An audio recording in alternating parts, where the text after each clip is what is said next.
सासरचं घर माझं पाबळचं घर म्हणजेच कुणालचं घर आहे हे. आणि सगळेजण मला विचारत होते तुझ्या मेन सासरचा म्हणजे पारगावचं घर सगळ्यांनी बघितलं, माझं माहेरचं बघितलं, पारगावचं आहे पण हे म्हणजे हे मेन सासर आहे. किती घर आहेत, खूप घर आहेत, पण हे मेन सासर आहेत, सासर आहे म्हणजे गाव आहे. आणि हे आहे पाबळगाव आणि हे माझ्या आजोबांचं आहे, म्हणजे सॉरी माझ्या आजी सासऱ्यांचं आहे. आणि इथून सगळी सुरुवात झाली म्हणजे यांच्या म्हणजे आहोंच्या वडिलांचा जन्म वगैरे हे असं सगळं. तर हे आहे घर, हे 3 घरं आहेत. तर त्या अगोदर इकडे रोड आहे आणि रोडला लगेच लागून इकडे आपलं घर आहे. आणि इकडे मोठा असा ओटा दिलेला आहे, म्हणजे पोर्च म्हणू शकतो, ओटा म्हणू शकतो. आणि इकडे तुळशी वृंदावन आहे आणि छान असं वातावरण झालं आहे. चला, सगळेजण म्हणत होते की होम टूर दे, खूप दिवस झाले होम टूर दिलेलं नाही आहे. म्हणजे जवळजवळ लग्नाच्याच महिन्यामध्ये म्हणत होत्या, 6 महिने झाले. पण म्हटलं सगळेच बोलतात की होम टूर दे, चला देऊयात. तर हा आपला पाबळचं घर, तिकडे आपली गाडी लावली आहे. त्यानंतर हे 3 घरं आहेत, कसे आहेत ते सांगते मी. तर हे जे बाबा आहे ना, यशवंत कृपा म्हणून या घराचं नाव आहे, यशवंत कृपा. आणि या यशवंत बाबांना 3 मुलं. तर ते पहिल्या बाबांचं, दुसऱ्या बाबांचं आणि तिसऱ्या बाबांचं असं. तर जे कुणालचे बाबा आहेत ना, ते ह्या घरामध्ये राहायचे. तर हे आपलं घर आहे. चला आतमध्ये या. तुम्हाला आता पावसाळा चालू झालाय आणि त्याच्यामुळे बघा सगळीकडेच आपण हे असं लावतो. आजही आमच्या घरी लावतात कारण पाऊस आतमध्ये येऊ नये म्हणून. आणि छान अशी आमच्याकडे जुन्या पद्धतीची अशी कडी आहे, ही अशी. या आतमध्ये आमच्या लग्नाच्या वेळेस अजून एक सांगायचं राहिलं, बाहेर ते तिकडे दाखव. आमच्या लग्नाच्या वेळेस जो आहोंनी मंडप टाकला होता ना, तर तो मंडप आजही तसंच आहे, फक्त वरचं उडून गेलं उन्हाळ्यामध्ये आणि थोडं राहिलंय. आता कोणाचं जर लग्न ठरलं माझ्या भाऊजींचं वगैरे, तर त्यावेळी ते उपयोगी येणार आहे कारण ते एकदम भक्कम आहे. आणि हे बघा, हे तोरण असतं आपलं लग्नाच्या वेळी लावतात, तसंच आहे, अगदी आहे तसंच आहे. आतमध्ये आल्यानंतर या, स्वागत आहे तुमचं आपल्या घरामध्ये. हा आमचा हॉल आहे. आणि एक सांगू, माझं लग्नानंतर ते माहिती आहे, लग्न झाल्यानंतर आपल्या मंडुळ्या वगैरे असतात त्या नवरदेव नवरीच्या, त्या माझ्या पप्पांनी म्हणजे माझ्या सासऱ्यांनी तिथे वर बांधल्या. दुसऱ्याच दिवशी सकाळीच घेऊन आमच्या हातातून घेऊन म्हणजे आम्हाला बोलले कुठे आहे, आणि मग ते दिलं. मला आजही आठवतं, माझ्या माहेरी माझ्या मम्मी पप्पांच्या अजून होत्या. ज्यावेळेस घर पाडलं ना, तर त्यावेळेस त्या सोडल्या, पण अजूनही होत्या, म्हणजे वर्षानुवर्ष राहतात. आणि इथे सुद्धा कौलाचंच घर आहे बघा. फक्त कंडिशन खूप छान आहे इथली, म्हणजे अजूनही खूप वर्ष जाईल. सागाचे वगैरे जे काम असतं ना, ते केलेलं आहे आणि एकदम फ्रेश असं घर आहे. फक्त मला ही फरची जुनी आहे, म्हणजे सगळंच जुनं आहे तसं, पण हे फक्त जुनी फरची वाटते, बाकी टाईल्स वाटते, पण बाकी सगळं एकदम फ्रेश आहे. आतमध्ये आलं की हा आहे हॉल. त्यानंतर ना इकडे ठेवलेला आहे बिछाणा, जो की गोधड्या वगैरे म्हणतात, हाताने शिवलेल्या. तर ते ठेवलेलं आहे. इकडे टेबल ठेवून आतमध्ये धूळ वगैरे लागू नये म्हणून. आणि इकडे कुणीही राहत नाही ना, तर त्याच्यामुळे ते जरा चांगलं असं पॅक करून ठेवलंय. इकडे आता मी आली होती म्हणून थोडंसं म्हणजे ते सामान वगैरे ठेवलंय. हा आहे बेड. कोणाचं आहे काय माहिती, खूप जुना आहे बघा, कंडिशनवरनं कळत असेल, खूप जास्त जुना आहे. इकडे आमच्या लग्नाचे अजून 6 महिने झाले लग्नाला, पण अजूनही तयारी तशीच आहे, म्हणजे थोडी. इकडे आहोंचे जे लग्नाचे ड्रेस वगैरे होते ते या बॅगमध्ये. हा माझा लग्नाचा चौरंग जो मला भेटला होता. इकडे देवघर आहे, पण आहे ना इकडे मूर्ती थोडी मोठी आहे. मला पंढरपूरला गेली होती त्यावेळेस भेटली होती ती. इकडे मी टेबलवर ठेवली आहे. माझ्या लग्नाच्या वेळेसची जी लक्ष्मी आहे तर ती आहे तिथे, म्हणजे आपला झाडू, पण त्याला लक्ष्मी बोलतात. इकडे आहे हे कपाट, हे सुद्धा खूप जास्त जुनं आहे. डायरेक्ट कुरकुर आवाज येतो बघा. 8,99चा आहे आणि एकदम असं जुनं आहे, पण त्याला असा मी छान पडदा लावून ठेवून देतो. तर इकडे मी ठेवली आहे महाराजांची फ्रेम, जी की मला पूजेमध्ये भेटली होती. आणि मी बोलली ना लग्नाची तयारी अजून राहिलेली आहे. हे बघा, हे जे गिफ्ट्स वगैरे साड्या वगैरे भेटल्या होत्या ना, त्या तशाच ठेवल्यात. आज बघू, कदाचित मी घेऊन जाईल. तर हा आपला मोठा असा हॉल आहे, गावचा मोठासा हॉल आहे. आपल्या माझ्या लग्नाच्या वेळी इकडे, म्हणजे आमच्या लग्नाच्या वेळी इकडे कलर देऊन घेतला पूर्ण घराला, तर अजून छान वाटते, फ्रेश वाटते. त्यानंतर इकडे परत एक कडी आहे. आणि इकडे आल्यानंतर ना हे किचन कोणी वापरत नाहीये, पण जस्ट एक किचन म्हणून तो बांधलेला आहे रूम. तर इकडे कडप्प्याची मांडणी दिलेली आहे. इकडे हे बाथरूम आहे, म्हणजे काय बोलतात त्याला, अंघोळीचं बाथरूम आहे. इकडे किचन मोठं आहे, हे बघा किचन मोठं आहे.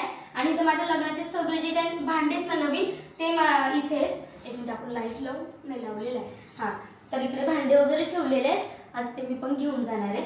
इकडे मांडणी आहे, वापरत कुणीही नाही पण तरी सुद्धा ते ठेवलेलं आहे. आणि इकडे बघा लग्नाचे आमच्या लग्नावेळी जे हळद दळतात ना त्यावेळी ते दळलेलं आणि आजही ते इथेच आहे. आणि इथे पॅक करून ठेवलेले आहे, म्हणजे ते हलवता येत नाही, तर असं ते जातंय आमच्याकडे जुन्या पद्धतीचं. खूप सगळं काय काय जुनं आहे बघा आमच्याकडे. जुने असे हे भांडे, दुधाचं ते काय बोलतात, तवली की काहीतरी ह्याला बोलतात, जर्मलचं आहे. इकडे असं हे लावलंय, पाऊस खूप आहे ना तर त्याच्यामुळे हे लावलंय.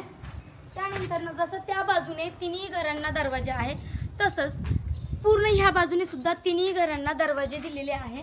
इकडे त्या पुढच्या घराचं, ह्या घराचं आणि ह्या घराचं. तर आपल्या ह्या मधल्या घराचं किचन इकडे दिलेलं आहे, दाखवते तिकडे पण. आता सध्या लॉक आहे, चावी जोडून दाखवत आहे. आणि ह्या घराचं आणि ह्या घराचं किचन इकडे काढलेलं आहे. आणि हा पूर्ण असा मोठा अंगण आहे, तर तिकडे टॉयलेट बाथरूम काढलेले ह्या घरांचे त्या बाजूला. तर हे आपलं लिंबुणीचं झाड, उन्हाळ्यामध्ये आम्ही खूप सगळं लिंबू पाणी पिलं आहे या लिंबाचं. आणि खूप मोठं झाड आहे ते आमच्याकडे इथे ह्याच याच्यामध्ये. इकडे जांभळाचं वगैरे झाड आहे, दाखवते मी पुढे जाऊन. इकडे या, इकडे कोणी बघू या घरामध्ये.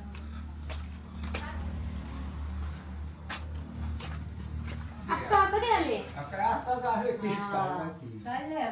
बरं आहे, नाही नाही अजून आहे ना. पूजा झाली का देवपूजा? तर हा तिकडे जसा किचन आहे ना तसा हा इकडे एक रूम काढलेला आहे, पण इकडचं किचन तिकडे आहे ना, तर त्याच्यामुळे हे असा रूम आहे बसायला. आणि इकडे पण हॉलच आहे, सेम आहे सगळे घरं, दोन्ही घरं सेम आहे. तिकडचं पण आणि सेम तिकडचं पण आहे, पण आता हे दोनच ओपन आहे त्याच्यामुळे हे दोनच दाखवते बघा. तसे तिकडे असे कडप्पा काढलेला आहे, तिकडे की मी महाराजांची फ्रेम ठेवली आहे तशी इथे आहे. आणि सगळ्या घरांना त्याच वेळी कलर दिलेला आहे बघा. तिकडे जसा काय म्हणतात त्याला, सोफा ठेवलाय म्हणजे बेड ठेवलाय, तसंच इकडे पण ठेवलाय. आणि इकडनं बाहेर तुम्ही पाहू शकता सेम दिसतंय. आणि थोडंसं उन्हाळ्यामध्ये पाण्याचे प्रॉब्लेम होते म्हणून मग त्यावेळेस टाका ठेवलेल्या. आणि चला आता तुम्हाला आपल्या घराचं किचन दाखवते. मी कोण आहे?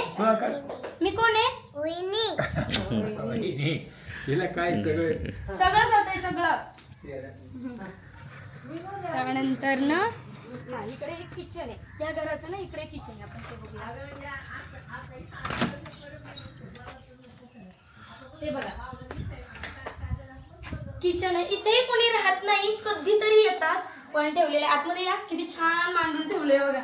इकडे किचन मोठं आहे, इकडे असं मांडून ठेवलंय, पण येत नाही. असं कधीतरी सणावाराला आलं ना तर त्यावेळी वापरण्यासाठी हे ठेवलेलं आहे. चला आपण तिकडे जाऊया. आता आपल्या मधल्या घराचं किचन दाखवते तुम्हाला. इकडनं पुढे गेले ना की बाथरूम आहेत, सॉरी टॉयलेट आहेत त्या बाजूला. सेम हे दोन घर जसे आहेत ना तसंच हे घर पण आहे, पण आता बघू शकता तिकडे लॉक लावलेला आहे. आणि आपल्या घराचं किचन आहे.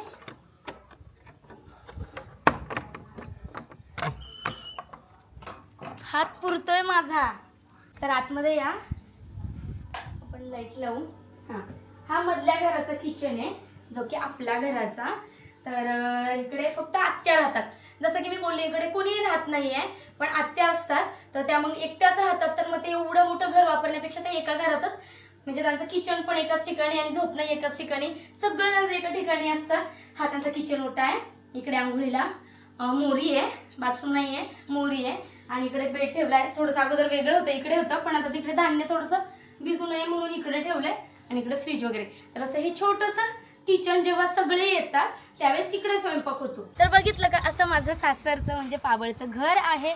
आणि सगळ्या जणांचा प्रश्न असेल की मग सगळे इथे म्हणजे घरं तर एवढे मोठे मोठे, मग माणसं कुठे आहे घरातले? सगळेजण जे ते त्याच्या कामानिमित्त बाहेर सेटल झालेले आहेत. सांगते मी माझ्या सासऱ्यांचं सांगते.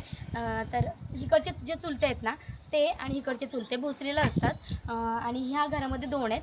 तर माझे सासरे म्हणजे आमचे पप्पा पारगावला असतात, ज्या की घराचं मी तुम्हाला पहिलेच होम टूर दिलेला आहे. आणि जे छोटे सासरे आहेत म्हणजे चुलते कुणालचे, तर ते शिक्रापूरला असतात. आणि सगळेजण कामानिमित्त गेलेले आहेत. आणि अजून एक चुलते ह्या घरातले, तर ते पठरावर आहे. तर जे की छोटी मुलगी आता होती, वहिनी बोलली हां, तर ते वाले पठरावर. आणि मी बऱ्याच वेळा तिकडचे ब्लॉग पण बनवत असते. तर ते सगळ्यात छोटे आहेत, तर ते तिकडे असतात. तर सगळेजण सणावाराला एकत्र येत असतात, म्हणजेच यात्रा ही सगळ्यात मोठा सण आहे यांच्याकडे. आणि त्यावेळेस येऊन मोठा कार्यक्रम असतो आणि सगळेजण एकत्र येतात आणि त्यावेळेस घर असं छान आणि भरल्यासारखं वाटतं. मला आवडतं इकडे, करमतं बरं का, पण ज्यावेळेस सगळे असतात ना त्यावेळी मला करमतं. मला एकटं आवडत नाही. मला असं भरलेलं घर असेल तरच आवडतं, एकटं राहायला आवडत नाही. आणि अजून एक त्याच्यामुळेच मी इथे आली ना तर जास्त इथे राहत नाही. आली तरी पठारावर जाते, जिकडे की माझी छोटी सासू आहे आणि माझ्या सगळ्या नंदा आहेत. कारण तिकडे त्यांचं घर भरलेलं असतं आणि मस्त शेतामध्ये त्यांचं घर आहे, वातावरण एकदम भारी असतं, म्हणून मी तिकडे जात असते. आणि मला सासू पण छान जीव लावते. नंदा म्हणजे माझ्या छोट्या छोट्या नंदा आहेत, त्या पण खूप छान आहेत, म्हणून मला तिकडे गेलं की करमतं. सो ज्यावेळेसही आम्ही सगळे एकत्र येऊ ना त्यावेळेस मी परत एकदा ब्लॉग टाकला. मी सगळ्या फॅमिलीचा, खूप मोठी फॅमिली आमची, खूप छान फॅमिली आहे. सो तर कसा वाटला आपला आजचा होम टूरचा आणि सोबतच माझ्या फॅमिलीचा ब्लॉग कमेंटमध्ये नक्की सांगा. आवडला असेल तर लाईक, शेअर, सबस्क्राईब नक्की करा. बाय. आणि तुम्हाला माझे गावाकडचे ब्लॉग्स आवडतात की सिटीतले आवडतात हे सुद्धा नक्की सांगा आणि लगेच लाईक करा. बाय.